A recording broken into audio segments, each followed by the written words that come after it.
This is our new house in the countryside, which we are renovating to turn into our home. My name is Orion, this is Jess and Benji, and Lilia has just turned 5 weeks old. Since birth, we have been scrambling to try and get this house ready, as we have just moved out before Christmas, and I have taken on so many jobs, I don't even know what they are anymore. From completely rewiring the house to plumbing in a brand new bathroom and fitting a pump for the first time, I've had to learn so much. So if you want to learn with me and follow along every single Wednesday and Sunday, then make sure you hit subscribe to see how we turn this house into our home. Do you ever just look outside and think, nah, not today. I'm gonna go back to bed. It is far cozier in here. And as much as I would love to laze around all day and do nothing, as the procrastination sets in after having a bit of a break, I am reluctant to get back on the bike and start doing jobs that need to be done. Like this situation that's currently all exposed. Or this one that just looks like a mess. Or this one that's consuming a lot of wasted space. A small list of many things that I need to do in this house. And I've been putting it off, but I suppose we should just crack on with it. And even though it is freezing in this room, I think the first thing I'm gonna do is this. The plan of action in here is to basically build a bit of a stud wall all the way up to the ceiling and create a cupboard, for the lack of a better term, for the washing machine to go at the bottom and then a shelf for the tumble dryer to sit above. Because right now it is currently there between two fridge freezers. Once I reclaim the space in the kitchen, that little void there, what I'm going to do is take out my old cooker and hob that are currently sat in here and put that in that space, just because I need somewhere to put it for now. And I'm thinking of putting my dishwasher underneath there. The plan originally was to take this sink, rotate it, which would give us space to put the dishwasher there. However, until I get a new worktop and start working on all of this stuff, for now, I think the dishwasher would sit there really nicely, and then I can just plumb it in through the wall to the sink without having to compromise too much. It's a practical solution for now, so we actually have a dishwasher, because we've gone back to the stone age of hand washing dishes, and Jess is not best impressed, because this is something I just don't do. I'll do everything else in the house, but this, I just don't do it. Spent my childhood washing dishes, and I vowed to never do it again. Anyway, besides the point, we need to get all of this cleared out. And to be honest, the main bulk of this stuff is the tent box, as it takes up a huge portion of the room.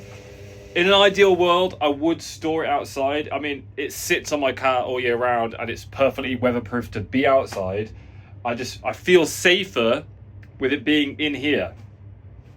I don't know. Maybe I should just bolt it to the wall so it doesn't go anywhere. I mean, it's going to take a big job for someone to come and nick that anyway. But yeah, when you spend a lot of money on something, it just kind of like peace of mind. Then the rest of this stuff is like, these are blinds I need to do in the bedroom. This is wood that I need to use for building with. A toilet. Let me work my magic and get all this shifted. I don't actually know any magic spells, so a click will have to do.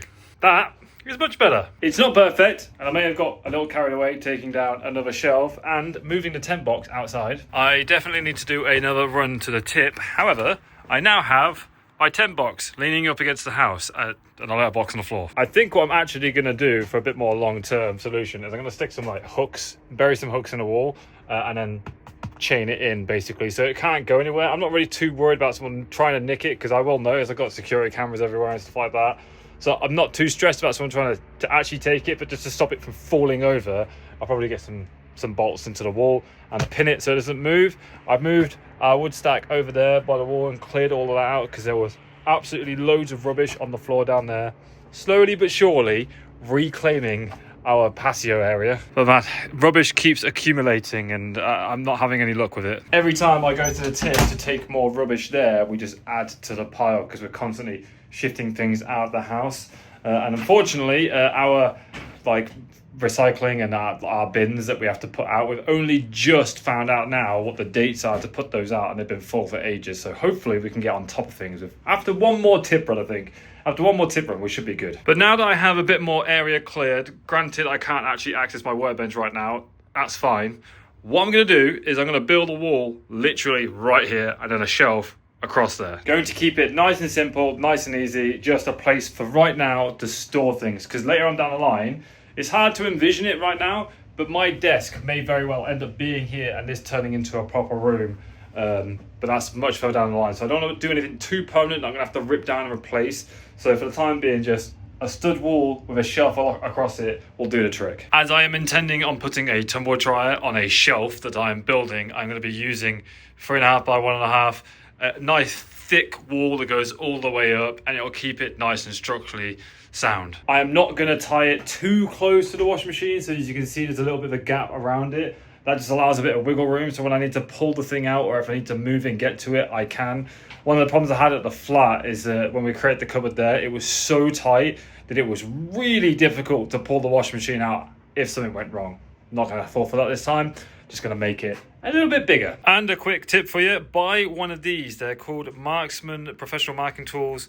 It allows you to basically drill holes in your wood and then you push down and it spits chalk through, so you can actually see where you need to drill. Honestly, one of the best things I ever bought. Right, now that we've got a base screw down, I'm going to double it up like so, and I'm going to measure from that to the ceiling, which should give me the length of my uprights, and then I can stick this on the top, because I don't think I'm going to screw directly into the ceiling, just because it's a plasterboard, and I don't think I'll hit a beam, to be honest. But look at that. Snug as a bug in a rug. Now all that's left to do is to take all of the wood that I've cut and screw it together, and we should have a wall. And yes, unfortunately, amongst all of the tools I own, a first fix nail gun is one thing I really need to get, because it would make doing stuff like this so much easier. Regardless, I now have a stud wall. Only a couple things left to do. I need to put some battens on the wall so I can actually build my shelf on top of that. And with a laser level, super easy. Next, but not least, I am going to put some slats across there. And what I'm going to do is, if you remember back to the garage, for those people who've been around long enough, I actually had a door frame, or a door lining, that broke on me. So I'm going to use this bit of scrap and cut it down, turn it into slats. It's a pretty decent piece of wood, to be honest, so make use of it. Now that is a solid surface. I feel like I might need to reinforce it a little bit, maybe at the front or one down the middle somewhere. I'm not too sure, because it's got a tumble dryer on it. But this is genuinely solid. I could sit on that and it wouldn't be a problem. I mean, look. Mate, even I could stand on it. Cracking piece of cake, Robert. Look at that. Look at me go. It's where I'm going to stay when I come for sleepovers. Ooh. But now that I've got the shelf all installed and screwed down so it's not going anywhere, before I put the tumble dryer actually on there, I'm going to move the socket, or at least extend the socket, behind. So the plugs for the washing machine tumble dryer are kind of neatly tucked behind there. Well, that was the plan. Then I got a little bit carried away because I couldn't... Well, I did half-ass it a little bit. But basically, I now have a socket back there for the washing machine and then the tumble dryer when that goes on. Ignore this. I need a faceplate just to cover this up, because it's essentially become a junction box where the wire comes in and I've extended it across to this socket, then it comes back out of the socket, goes to this socket, then it comes out of this socket, back into here, and carries back in there. If you have no idea what that means, then that's completely fine, but essentially my sockets daisy chain, so they go one into the next, into the next, into the next, so none of them are spurred. Again, it's just a benefit for those people who understand what that means. But yeah, I just extended the line of sockets, essentially. I just need to get a faceplate to cover that up. They are vertically like this because I ran out of cable. So in an effort to get them all like tucked away so there's no exposed wires and stuff like that, I had to mount it like this. It won't stay like this, it will change. But for now, it works. All that's left to do is to move that to there. Shouldn't be too bad. Tumble dryers aren't that heavy. Right. Don't lift with your back. Or do you lift with your back? I can't remember, but we're just going to go for it. You know what I should have done? Should have drained it first. Oh, imagine if I lifted it. Oh, and it didn't fit.